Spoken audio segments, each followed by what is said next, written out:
انعام الرحمان بھائی، میں نے آپ کا جو خدمت کا سفر ہے اسپیشلی اس پہ جو بنیادی طور پہ ایک آپ کی زندگی میں موڑ آیا تھا، تو میں نے شاید آپ سے یا کہیں سے سنا تھا کہ آپ بڑی چھوٹی عمر میں تھے اس وقت جب آپ کسی گہری سوچ میں مبتلا تھے، تو پھر آپ کی والدہ محترمہ نے آپ سے پوچھا کہ آپ کیوں اس قدر کسی سوچ کے اندر غرق ہیں، تو پھر آپ نے اس پہ ایک بڑا خوبصورت جواب دیا تھا۔ تو میں چاہوں گا، چونکہ وہی آپ کی سوچ آج آپ کا کیریئر بن گئی ہے، جو آپ کا تعارف بن گیا ہے، تو میں چاہوں گا کہ وہ آپ اس وقت کتنے سال کے تھے تقریباً، اور وہ سارا واقعہ چونکہ ایک بڑا موٹیویشنل واقعہ ہے، تو میں چاہوں گا کہ آپ خود ہی ذرا وہ واقعہ سنائیں۔ میری والدہ محترمہ، اللہ تعالیٰ ان کی مغفرت فرمائے، میں بالکل چھوٹا سا تھا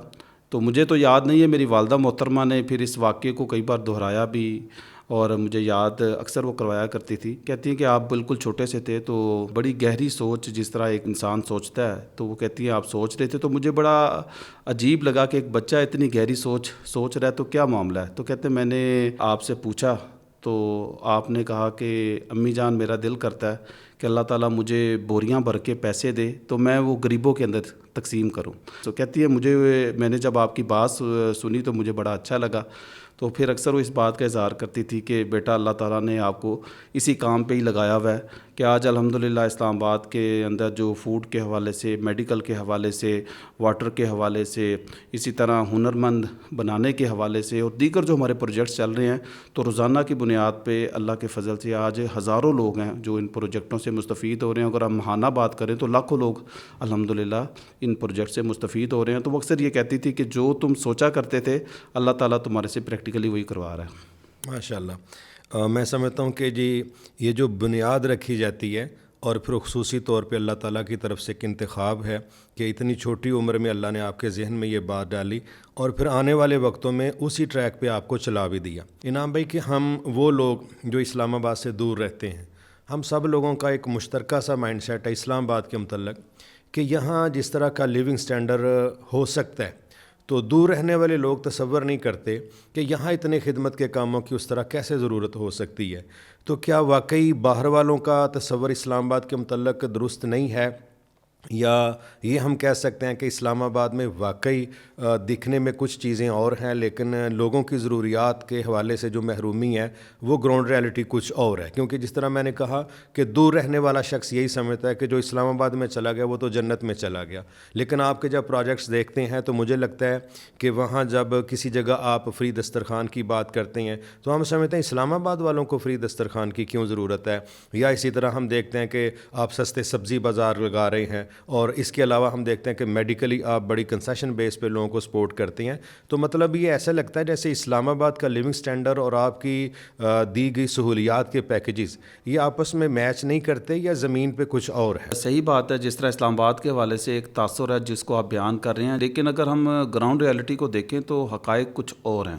اسلام آباد کا 40% تو آپ کہہ سکتے ہیں کہ آپ کا شہری علاقہ ہے، 60% آپ کا دیہی علاقہ ہے، اور ان دیہی علاقوں میں اگر آپ چلے جائیں، نہ وہاں پہ کوئی پراپر آپ کو سیوریج کا کوئی سسٹم نظر آئے گا، نہ وہاں پہ آپ کو سرکار کی طرف سے کوئی میڈیکل کی اس طرح کی کوئی فیسلٹی آپ کو نظر آئے گی، نہ وہاں پہ کوئی بچوں کے لیے کوئی معیاری تعلیم کا سسٹم نظر آئے گا۔ اور پانی ایک بہت بڑا مسئلہ اسلام آباد میں ہم دیکھتے ہیں کہ صاف پانی یہ ایک بہت بڑا چیلنج ہے جو اسلام آباد کے شہریوں کے لیے بھی ہے اور اسلام آباد کی گورنمنٹ کے لیے بھی ہے۔ تو سچی بات یہ ہے کہ اسلام آباد میں اگر آپ کہیں کہ میں آپ کو تھر پارکر والی کو پکچر دکھانا چاہوں تو وہ میں کچھ علاقوں میں دکھا سکتا ہوں، آپ کہیں جی بلوچستان کی دکھانا چاہوں تو میں بلوچستان کی دکھا سکتا ہوں۔ تو اسلام آباد دنیا کا خوبصورت ترین دارالخلافہ ضرور ہے، آپ کا پاکستان کا کیپٹل ضرور ہے، لیکن حقیقت یہ ہے پردیسیوں کا شہر ہے۔ یہاں پہ لاکھوں لوگ وہ ہیں جو محنت مزدوری کرنے کے لیے آتے ہیں، اور میں نے آپ کو اپنی کہانی سنائی کہ میرے والد محترم بھی محنت مزدوری کرنے کے لیے آتے تھے، اور میرے والد صاحب اکثر مجھے یہ سنایا کرتے تھے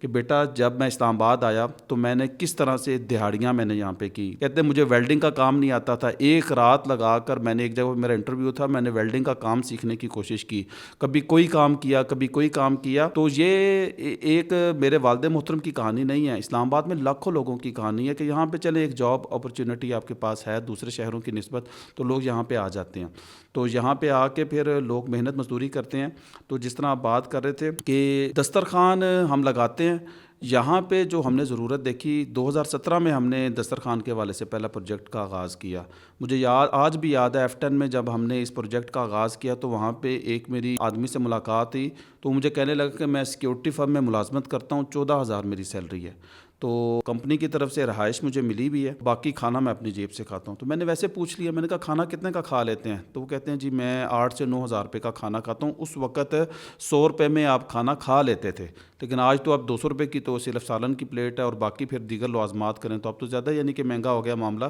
پر انہوں نے کہا جی 5,000 میں بچت کرتا ہوں, بکھر کا رہنے والا ہوں, 5 میرے بچے ہیں, ان کے خرچے کے لیے 5,000 بیچتا ہوں. تو کہتے ہیں آپ نے یہ دسترخوان لگاتے ہیں تو اب ہم اکثر صبح کا ناشتہ نہیں کرتے, ہم صبح کا ناشتہ اور دوپہر کا کھانا آپ کے دسترخوان پہ کھاتے ہیں, اور کئی دفعہ ہم تھوڑا سا ساتھ بھی لے جاتے ہیں. تو یہ جو ہمیں کھانے کی بچت ہوتی ہے, تو یہ پیسے جو بچتے ہیں اب یہ ہم اپنے بچوں کے خرچے کے لیے اپنے پیچھے بھیج دیتے ہیں گھر میں. تو اس وقت ہم نے یہ عزم کیا کہ انشاءاللہ اسلام آباد میں ہم ہر سیکٹر لیول کے اوپر فری دسترخوان لگائیں گے. اور اللہ کا شکر ہے آج اللہ تعالیٰ نے 32 دسترخوان اسلام آباد میں کر دی ہیں. ہزاروں لوگ ہیں الحمدللہ جو روزانہ مستفید ہو رہے ہیں. اور ہمارا یہ ماٹو تھا کہ اسلام آباد میں کوئی بھی بھوکا نہ سوئے, کیونکہ لوگ ہر آدمی ہاتھ پھیلاتا نہیں ہے, ہر آدمی ایک دوسرے سے یعنی کہ اپنے مسائل کو بیان نہیں کرتا. سفید پوشی کا بھرم رکھ کے اکثر لوگ فاقہ کرتے ہیں, بھوکے سوتے ہیں. تو یہ ہماری ٹیم کا عزم تھا کہ انشاءاللہ ہم نے کسی بھی اسلام آباد میں شہری کو یا کسی بھی مزدور کو بھوکا نہیں سونے دینا. اس حوالے سے ہم نے کام کا آغاز کیا. آج اللہ کا فضل ہے 32 دسترخوان ہو چکے ہیں, اور انشاءاللہ ہمارا عزم ہے کہ اسلام آباد میں 100 مقامات پہ ہم دسترخوان لگا کر یہ کوشش کریں گے کہ اسلام آباد میں کوئی بھی بھوکا نہ سوئے. ماشاءاللہ جی, میں سمجھتا ہوں کہ کسی کے گھر میں 32 مہمان آ جائیں نا, وہ اپنے بچوں کے ساتھ وابستہ لوگ ہی کیوں نہ ہو, لیکن چند دنوں کے بعد بندہ ان کو بھی بوجھ محسوس کرتا ہے. لیکن آپ کی باتوں سے ایک بات مجھے یہ بھی بڑی خوبصورت سے اس میں سمجھ آ رہی ہے کہ جس طرح ضرورت مند لوگ ہیں, لیکن اسلام آباد کے جو لوگ ہیں ان کا جو خرچ کرنے کا لیول ہے وہ بھی بڑا شاندار ہے. کئی لوگوں سے میری بھی ملاقاتیں ہوئی ہیں تو میں محسوس کرتا ہوں کہ بے شمار علاقوں کی نسبت یہاں خرچ کرنے کا دل گردہ وہ بڑے علاقوں سے زیادہ ہے. اور یقین کیجئے کہ مجھے اس پہ بڑی خوشی ہوتی ہے کہ وہ شہر جس کو شہر اقتدار کہتے ہیں, تو اقتدار اور سیاست کا جنرل مطلب ہوتا ہے کہ اپنا مسئلہ حل کرو, اپنی ذات کو ترجیح دو. لیکن میری بہت زیادہ اسلام آباد کے لوگوں سے ملاقاتیں ہوئی ہیں, میں نے کسی جگہ بھی, میں بالکل یہ وہ بات کر رہا ہوں جو میرا اللہ جانتا ہے کہ میرے دل میں ہے, میں نے یہاں بخل نہیں پایا, کنجوسی نہیں پائی. ٹھیک ہے مس مینجمنٹ ہو سکتی ہے, ہو سکتا ہے کوئی بندہ اس پہ توجہ نہ کرے, لیکن آپ کے پروجیکٹس کی تعداد دیکھ کے, ان کا ریگولر ہونا دیکھ کے,